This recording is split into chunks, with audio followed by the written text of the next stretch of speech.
টানা 5 দিন ধরে অনশন করেন ৩৫ বছর বয়সী এক নারী।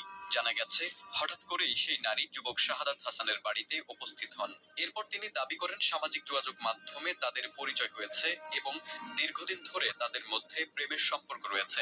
সেই সূত্র ধরেই তিনি বিয়ের দাবি নিয়ে ওই বাড়িতে অবস্থান নেন। পরিবারের সদস্যরা জানান, তারা ওই নারীকে আগে কখনো চিনতেন না। পরে খোঁজ নিয়ে জানা যায় তার স্বামী ও 12 বছরের একটি সন্তান রয়েছে। বিষয়টি নিশ্চিত হওয়ার পর পরিবারের পক্ষ থেকে তার স্বামীর সঙ্গে যোগাযোগ করা হয়। ওই নারীর স্বামী মুঠোফোনে জানান, তার স্ত্রী অতীতে সামাজিক যোগাযোগ মাধ্যম ব্যবহার করে বিভিন্ন জায়গায় প্রতারণার সঙ্গে জড়িত ছিলেন।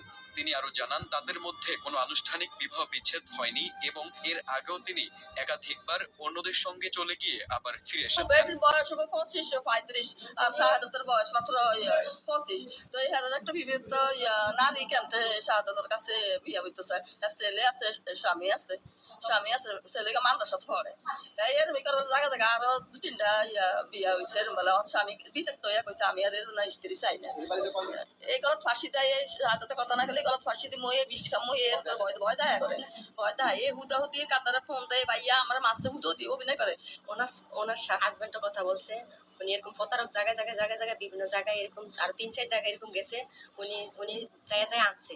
এখন আর ওরা পারবো না। ওর যে অবস্থা হয়, এই যেদিকে ওই মারা গেল, ওরা আর খোঁজ খবর নিব না। আমার খালামুনি সে ফাঁসি দিতে গেছে, তাকে ধরতে গেছে, আর ওনার মিথ্যা অনেক কিছু বলছে যে তার ওনার ছিঁড়া ফেলছে, এগুলো সব উনি মিথ্যাটা বলছে। উনি পুলিশের কাছে বলতেছে যে ওনাকে নাকি মারছে, কিন্তু ওনাকে কোনো মারা হয়নি। সে আসছে হচ্ছে গিয়ে আমার মামার সাথে বিয়ে করে। অন্যদিকে অনশনরত নারী তাসলিমা তানিয়া দাবি করেন, 3 বছর আগে শাহাদাতের সঙ্গে তার প্রেমের সম্পর্ক গড়ে ওঠে। তিনি জানান, বিয়ের আশ্বাস দিয়ে তাকে চাঁদপুরে আনা হলেও পরে তাকে আর খুঁজে পাওয়া যায়নি। বর্তমান স্বামীর সঙ্গে আনুষ্ঠানিক বিচ্ছেদ না হলেও তিনি শাহাদাতকে বিয়ে করতে চান বলেও জানিয়েছেন। লোক দেখে বাসায় আনছে, আমাকে বলছে সাদা, আমাকে বলছে বিয়ে করবে, আমার সাথে শারীরিক সম্পর্ক করছে, আমার কাছ থেকে 15 লাখ টাকা নিচ্ছে, নিয়ে আমার মায়ের চিকিৎসা করছে, নিজে খরচ বহন করছে, আর ওর যত যাবতীয় যা খরচ আমি নিজে বহন করছি। আপনাদের কাছে একটাই রিকোয়েস্ট, আমার সংসার যখন ভাঙছে সাদাতকে আমার করে দেন। আমার সাথে প্রতিদিনে কথা বলতেছে, বাট কালকে সকাল 9:35 থেকে কথা বলেন। আর আমাকে বলছে, তুমি আমার বাসায় আসছো, আলহামদুলিল্লাহ, তুমি থাকো, আমি তোমাকে গ্রহণ করবো। তুমি আমার বাবা মার সামনে বেয়াদবি করবো না, পর্দা করে চলো, আমি তোমাকে রাখবো।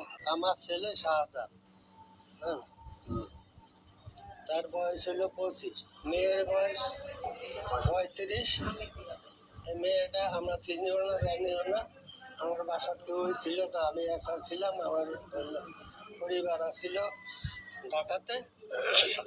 ঢাকাতে, মেয়ে আমার বাসা ঢুকে পানি খাওয়ার নাম দিয়ে ঢুকে রাত্রে রয়েছে। পরের দিন আমার ব্ল্যাকমেল করা ধরছে, তারে আমার ছেলে আনছে বিভিন্ন করে, তারপরে রুম লক করিয়া নিজে নিজে যাই ফাঁসি দিত। তারপরে বেকায়দায় আমি করি, তারপরে আমি পুলিশের জানাইছি। এখন তারা দেখবো, আমি এই জিনিসটা নিয়ে বিচার চাই।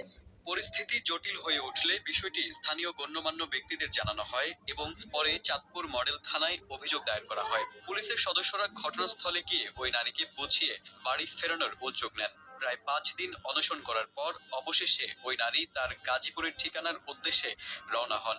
যাওয়ার আগে তিনি প্রতারণার অভিযোগে মামলা করার ইঙ্গিত দেন।